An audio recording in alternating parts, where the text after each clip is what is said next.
تحياتي لحضراتكم في مستهل حلقة جديدة من برنامج دلتا مصر اليوم الأحد 8 من شهر يناير لعام 2017. أرحب بحضراتكم وأنقل لكم تحيات أسرة البرنامج الذين نتكاتف جميعا من أجل أن نقدم لحضراتكم ما يبتغى وما ترونه صالحا لكم. النهارده معانا كما تعودنا مع حضراتكم جولة في آخر الأخبار التي تهم حضراتكم وأيضا الأحداث الجارية من خلال عمل مراسلين وفرق العمل، وملف مهم جدا بنفتحه في حلقة النهارده وهو الاستعدادات لموسم الزراعات الشتوية. لا سيما وإن في خبر مش كويس قريته النهارده عبر موقع المصري اليوم بأنه طن السماد زاد من 2000 جنيه إلى 2959 جنيه، يعني زاد حوالي 1000 جنيه، وهذا بالطبع سيؤثر على الفلاح وسيؤثر حتى على أسعار المنتجات.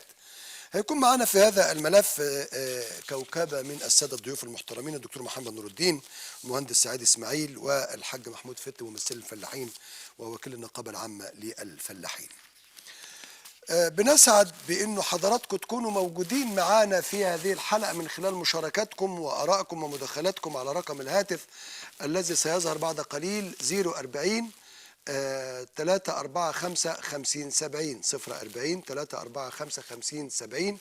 ده رقم هاتف المشاركات الخاصة بحضراتكم، علشان احنا بنحرص دائما انه المشاهد والمواطن المصري سواء في الدلتا او خارج الدلتا يكون معانا على الخط وفي الحدث. نبدأ بجولة آخر الأخبار، ومن موقع الأهرام نقرأ: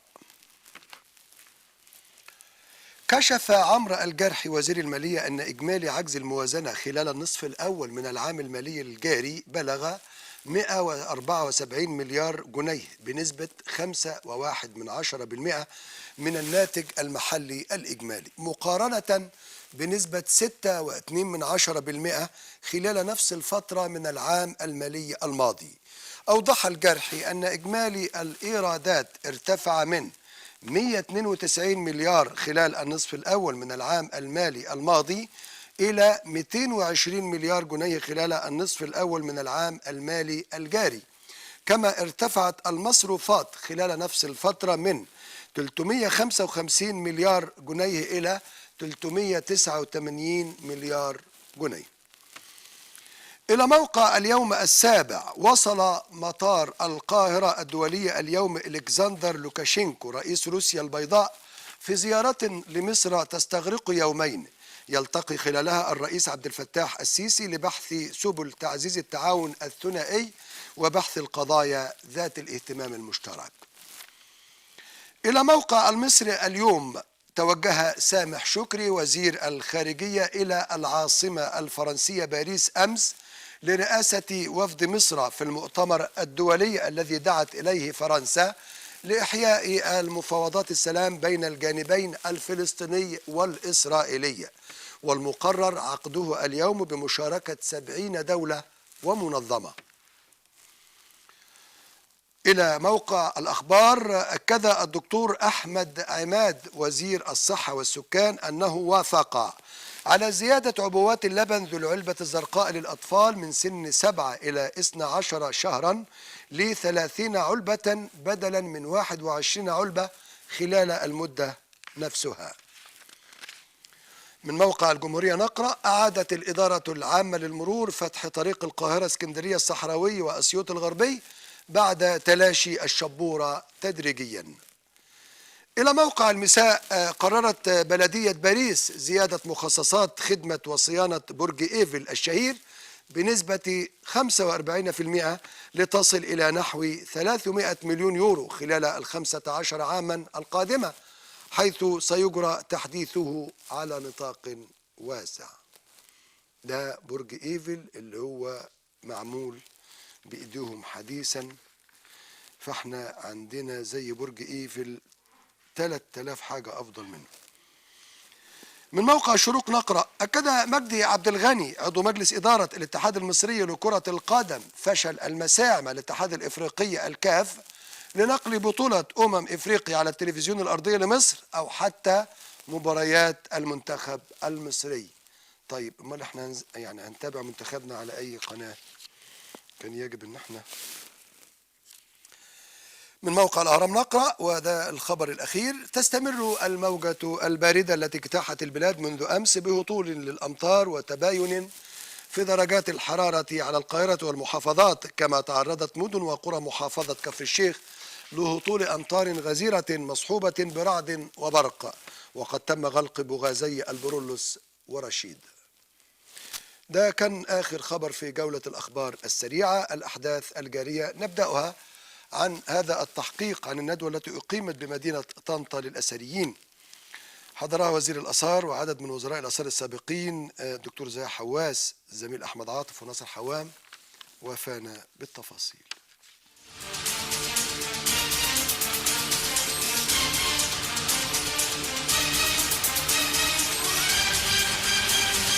أحمد ضيف صقر محافظ الغربية يسلم السيد الأستاذ الدكتور ممدوح الضماطي وزير الآثار السابق ضلع محافظة الغربية. دكتور ممدوح الضماطي وزير الآثار الأسبق والعالم المصري الجليل في مجال الآثار، برحب بحضرتك. يعني أهمية هذه الدورة في تدريب الأثريين اللي بتقام للمرة الثانية في الغربية. الحقيقة الدورة لها أهمية كبيرة، لأن معروف أن التدريب الدائم للأثري هو الدينامو المحرك لتطوير العمل وتطوير الأداء الدائم، لأن في هذا التدريب هو اطلاع على كل ما هو جديد من الناحية العلمية، هو معرفة الجديد في مجال العمل الأثري بصفة عامة، سواء حفر أو نشر علمي أو تسجيل أو ترميم، كل ما هو جديد في هذا الحقل. فبالتالي أن يكون الأثري دائم التواصل مع كل ما هو جديد، والرؤى الجديدة في تطوير العمل الأثري، ده كله دافع لتطوير العمل الأثري في المنطقة. وبالتالي بنقول ان يا ريت هذه الدوره ان تعمم على باقي مناطق الاثار على مستوى الجمهوريه نفسها ككل، عشان يستفيد منها الأثريين. يعني الموضوعات اللي بيتم اقتراحها ودراستها في هذه الدورة. اولا بيتم يشوف ما هو الجديد في مجال الحفر، ما هو الجديد في مجال التسجيل، ما هو الجديد في مجال الترميم، ويطلع عليه كل الاثري. وبالتالي الجديد ايضا العاملين الجدد بعمليه التدريب على عمليه الحفر والتسجيل، بالإضافة إلى الاكتشافات الحديثة ما هي ما تم إضافته في مجال البحث العلمي في الآثار ما هو. وبالتالي كل ديت معلومات إضافية ترفع من كفاءة العمل في المجال من الناحية العملية والناحية الفكرية للأثر نفسه. يمكن مسألة بتهم أهالي الغربية يا فندم هو متحف آثار طنطا، مغلق من حوالي 12 أو 13 سنة. يعني الجديد في هذا الجديد زي ما معالي الوزير لسه من شوية قايل وأنا قلته من سنتين، العمل في جميع المتاحف موضوع على خريطة العمل الأثري، إلا أن ضعف الموارد المالية وخاصة بعد أحداث يناير 2011 هي اللي أثرت على تأخير العديد من المشاريع. لكن نأمل أن شاء الله مع زيادة الموارد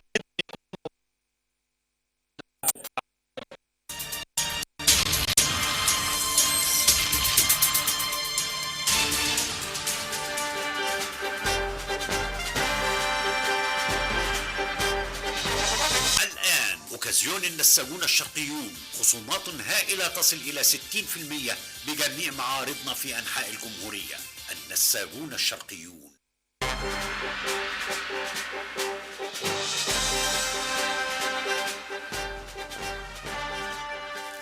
أهلا بكم من جديد. ده كان متابعة للندوة التي عقدت حضرها رموز الأثريين وزير الآثار.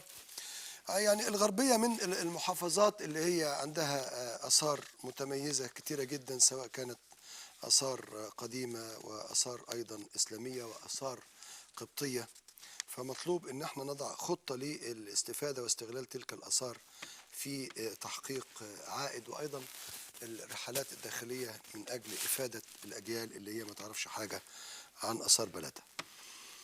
المتابعة الثانية والتحقيق الثاني، حضراتكم عارفين بعد الزيادات المتوالية وعلى فترات متقاربة في أسعار الدواء، ابتدى المواطن ومش قادر يقاوم هذا الأمر ابتدى يلجأ للطب البديل، إنه يجيب كتاب عن الطب البديل ويقرأ إنه مثلا المغص معرفش ناخد له عشب إيه وهكذا. فابتدى فيه توجه كبير، وأعتقد إنه التوجه ده سيكون طرديا مع كل زيادة في أسعار الدواء. لكن إحنا عايزين نعرض هذا التحقيق علشان نبين هل الطب البديل أو ما نطلق عليه طب الأعشاب أو الطب الشعبي هيكون هو الحل في ظل الزيادة المتوالية والمستمرة في أسعار الدواء، ولا كيف سيتعامل المواطن؟ الزملاء أو الزميل ناصر حوام أعد لنا هذا التقرير، نتابع.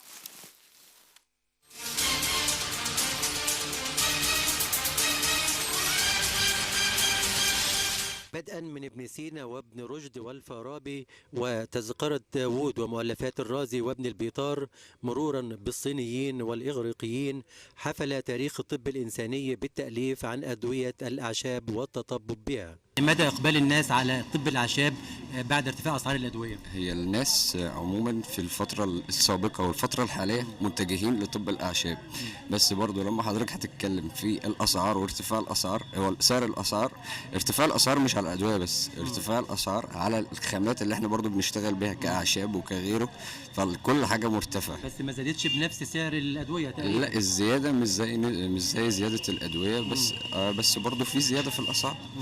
الأسعار ما بقتش في متوسط الناس اللي هي الغلابة. بس برضك إقبال الناس يعني لحد ما زاد نسبيا بعد ارتفاع أسعار الأدوية. متوجهين، هم ما انقطعوش عن الأعشاب والطب البديل والطب النبوي، ده ما انقطعوش عنه من زمان. اللي بيجي بقى بيقول لك عاوز وصفة للقولون، وصفة للصدر، يعني إيه اللي بيجي بيطلب حاجة معينة؟ وصفات للقولون، وصفات للكلى، وصفات للبواسير، وصفات حاجات كتير، يعني جميع التخصصات في الامراض. يعني انت كمتخصص بقى بيبقى مصدرك ايه او معرفتك ايه او مصدر معلومتك ايه ان ديت لكذا ودي لكذا؟ والله احنا متورثين المجال. تمام. فحضرتك احنا بنعرف ان ده بيستخدم للحاجات دي، التركيبات دي على دي، يعني احنا معانا كتب ومعانا حاجات من الاجداد بنشتغل عليها. فحضرتك مع الاستمراريه في الشغل، فحضرتك عرفت الاعراض وعرفت التركيبات والوصفات. بتبقى عارف الاثار الجانبيه للحاجه ديت بحيث انك بتنبه اللي جاي يشتري، بتقول له خلي بالك اعملها كذا او غالبا بيبقى مثلا في وصفات مثلا ما تنفعش مع الحوامل، بتبقى مثلا للصدر، للالتهابات الشعب الهوائيه، للكلام ده كله احنا بنحذر الحوامل من استخدام الحاجات دي مثلا. اسعار الوصفات يعني الى حد ما، يعني لو قلنا وصفه الصدر بكذا، وصفه القولون بكذا، والله احنا ما بنقولش لحد لا، يعني من 3 جنيه 4 جنيه بسيطه يعني كل واحد وعلى قده، لان احنا مش عايزين برضو الناس الغلابه يعني مش هيبقى لا دواء ولا هتبقى عيشه. يعني حضرتك جاي تشتري اعشاب النهارده؟ ان شاء الله. بعد ارتفاع سعر الادويه في الصيدليات ممكن المواطن يلجا للاعشاب؟ الاغلبيه اصلا بيلجا دلوقتي لكده، لانه ارتفاع الاسعار في الادويه، في ناس كتير مش قادره تجيب الادويه بالسعر ده. فبيلجاوا لطب الاعشاب البديل. اغلبيه. انت مثلا لما بتحصل حاجه بتيجي هنا لحد واثق فيه تقول لي اديني وصفه لحاجه معينه؟ لازم يكون عطار، وعطار مشهور كمان عشان نقدر ناخد الحاجه بثقه. حاسس ان الاسعار الاعشاب الى حد ما زادتش قوي زي الادويه؟ لا طبعا ما زادتش، حتى لو زادت حاجات ضعيفه، مش زي الادويه اللي هي زادت جنيه وال2 جنيه وال3 جنيه. لكن الادويه طبعا حضرتك شايف يعني زياده فاحشه، يعني الناس مش قادره. انا جايه للعطاره بس يعني جايه اخد وصفه زي ما قالوا لي، بس ما جربتهاش بصراحه. لكن ايه اللي جابك هنا؟ ارتفاع سعر الادويه في الصيدليات مثلا؟ انت عارف ان لا هم قالوا لي يعني اللي بترجع لي الاعشاب احسن من الكيماويات. انا ذات نفسي عندي قرحه في رجلي. جربت ان تعالجها بالاعشاب؟ اديني اول مره لازم اجرب، لان مش قادر اجيب لي علاج. حاسس ان الدواء في الصيدليات غالي عليك شويه؟ ده اكيد طبعا. ده اكيد. شيت ابو 8 جنيه بقى ب 20 جنيه. وقلت المره دي اجرب بالاعشاب يمكن.